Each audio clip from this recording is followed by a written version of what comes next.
he came back. She asks if everything's alright since he's been acting very weird today, but he says it's nothing.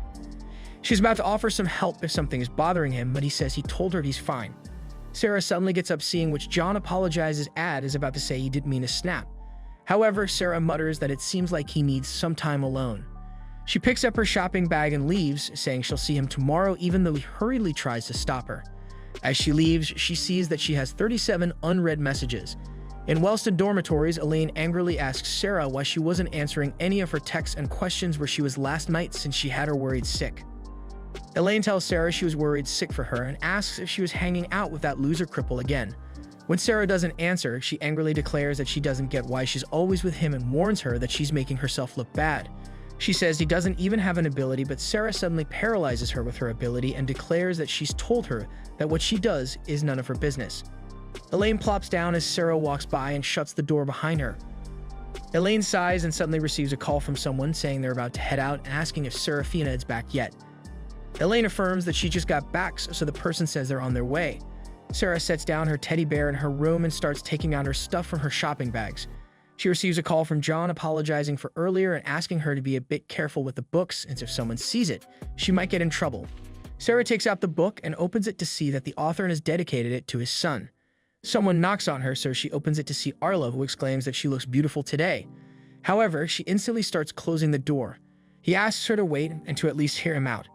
She tells him to go on, so he explains that they were challenged to a turf war and it starts 6 hours from now on, but they're down a member, so they need her to sub in for Queen. Sarah stays silent for a moment and says she's not interested in turf wars before bidding him goodbye. Arlo says he knows it's boring for her, but as Wellston's true queen, this is her responsibility. He says he's been running the show for her until now, but today he needs a queen. Sarah asks where Remy is and questions why she isn't going, so Arlo says she had to go home for a week due to a family emergency. Sarah doesn't say anything, so he tells her to not worry because she won't need to fight those weaklings since he and the Jack will take care of everything while she just sits back and watches the show. 6 hours later, Sarah is on the train with Elaine, Arlo, and the Jack. As the group is standing in front of the Agwin school, a guy sees that Wellston finally showed up. Arlo tells Broven it's been a while and questions how he's been, but Broven tells him to cut the crap because he's the one who challenged them and should at least have the decency to show up on time. Arlo walks forward, so Broven asks what he's planning when Wellston has no need to instigate a turf war. Arlo says he heard they just recruited a new queen and word is they haven't lost with her on their roster yet, so he wanted the chance to see her in action.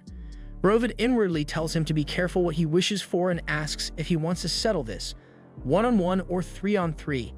Arlo says 1-on-1 before Broven sees that it looks like he's switched up his team as well and asks who the new girl is. Arlo asks if it means Serafina and says she's actually a returning veteran. Broven wonders where he's heard Serafina's name before and shockingly realizes that she's the same one who took down their entire roster. Arlo says they should get started now. It's announced that the turf war between Wellston and Agwin will now begin and the Jacks are told to take their positions. Whichever team knocks out the opponent's lineup will be victorious. As the Jacks start fighting, the Wellston guy remarks that he's fast and might be a melee fighter. He quickly decides to not let him get close and throws projectiles at him, but the guy swiftly dodges them and jumps up before slamming down in front of the Wellston guy. He sees that the Wellston guy used his energy beam to dodge it before suddenly getting blasted by a team. He barely manages to dodge, but his leg still starts bleeding because of the damage. The Wellston guy inwardly tells him to stop moving around because of how annoying he is. The Agwin Jack inwardly questions how he's supposed to get to him. He throws rocks at the Wellston Jack, but he swiftly destroys them and instantly appears in front of the Agwin Jack before powering up a beam. He inwardly tells him to dodge this as the man remarks that there's no way he can avoid that, especially with his leg like this. Broven tells them to stop because the round's victor is clear and it's their loss. The Jack tries to explain himself, but Broven says it's fine and tells him to come and get his leg healed. The Queen steps forward and says she will take it from here. It's announced that the victor of the previous round was Jack from Wellston and Agwin's Queen has agreed to be the next challenger. They start fighting, so the Jack swiftly fires his projectiles at her, but as the smoke clears, he's shocked to see that 2 pincers coming from her back blocked everything for her. Shocked, he questions what the hell that is.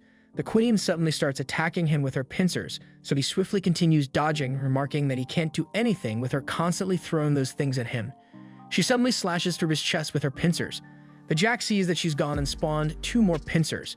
As she continues relentlessly attacking, he swiftly dodges through the pincers and remarks that he can now get a clean shot on her. As he gets ready to attack her with his beam, she suddenly stabs him with her pincers and throws him away. Sarah wonders why Arlo isn't doing anything even though the Jack Blue can't win against her. Blake wearily questions how many of these things she has, so she asks if he still wants to act tough and questions why his team hasn't called him back yet. She asks if they're really going to leave him out till he gets killed, but he tells her to shut up because what they decide is none of her business. The girl agrees and decides to end this quickly. She activates all her pincers and they rush towards Blake, but Sarah suddenly says this is enough. She says there's no point in continuing this match because the win is hers. She tells Elaine to take care of Blake, so Elaine quickly agrees and helps him up. Sarah remarks that she left Turf Wars for 1 semester, and this is what Arlo made of it. Sarah gets ready to step forward and gets ready to fight, but Arlo stops her and says he already told her that he and Blake are going to take care of this, while she sits back and watches. Broven high-fives the queen, saying that was a nice one, and warns her to not let her guard down since there's a reason Wilson is ranked first in Turf Wars. He reveals that they've never lost a fight before, so she tells him to not worry since she's not going to play around anymore. It's announced that both teams are down 1 member each, and the next match will be between Wellston's king and Agwin's queen. As Arlo faces off against the girl, she instantly attacks him with her pincers, but he shields himself with a force field. Seeing this, the girl jumps up since there must be a weak point somewhere. However, Arlo blocks every attack from above as well and lands a few slashes on the girl despite not doing anything.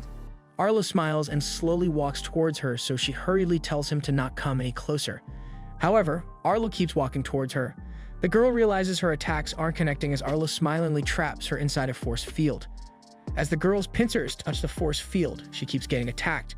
She questions how this is possible before Arlo walks into the force field. She furiously tells him to stay back, but none of her pincers aren't able to touch Arlo, who questions if she wasn't supposed to be undefeatable. She remarks that he can block all of her attacks and her attacks get reflected. She's trapped now, so she inwardly questions how she's supposed to beat something so stupid. Arlo smilingly says she's a disappointment since he had heard so many good things, but she's really nothing out of the ordinary. The girl angrily tells him to shut up and slaps him, but he grabs her hand and starts chalking her. Shocked, Rovan hurriedly tells Arlo to stop the fight, admitting that they've lost this one. Arlo tells the girl that she can't touch him with weak hits like those. Arlo doesn't stop choking her, so Rovan hurriedly questions what he's playing at. He says they've already called her out and tells him to let go, but he still doesn't stop. The Jack, who declares that that's it and he's breaking her out of there, but Rovan tells him he's not strong enough. Arlo attacks Goo with his force field and Goo gets knocked to the ground. As the other rush to his aid, Sarah tells Arlo that that's enough. Arlo wonders if Sarah thinks that after being absent all this time, she can just stroll back in and give him orders. He smiles and inwardly tells her to think again as he continues choking the queen. Seeing this, Sarah charges forward and punches Arlo's force field. The attack gets reflected back to her, but she uses rewind and makes it damage him. Arlo pushes the girl, reeing away, after which she collapses. Arlo furiously asks Sarah what the hell she thinks she's doing and asks if she would attack her own teammate. Broven says that looks embarrassing since he's never seen a team fight itself before. Sarah turns away from Arlo and walks towards Reen and Broven, declaring that this turf war is still ongoing, but they have 2 options, either forfeit and accept their loss or continue to fight with her as their next opponent. She asks which option they will choose, so Broven agrees that they've won. As they're heading back, Elaine heals Arlo, who angrily glares at Sarah. He asks what the hell happened to her and why she acted like that, so Elaine says she doesn't know since nothing she says gets through to her anymore. Arlo questions what the point is of having her as her roommate if that's the case and reminds her that she's supposed to keep her in check. Elaine looks down and says it's all because of him. Sarah used to be focused on being the best of the best. She was always perfect at everything she did, and everyone idolized her. But ever since she started hanging around that loser John, she's become a completely different person, and it's like nothing matters to her anymore.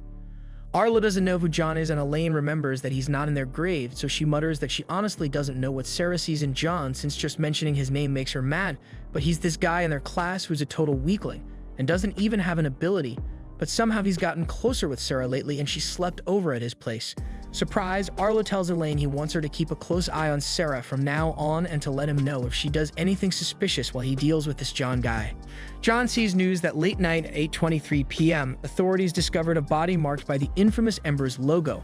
The body was found in an alley in the South Wisconsin area, and the victim was identified to be a powerful and popular vigilant, but personal information about him has not yet been disclosed, but this victim's body was also covered in burns.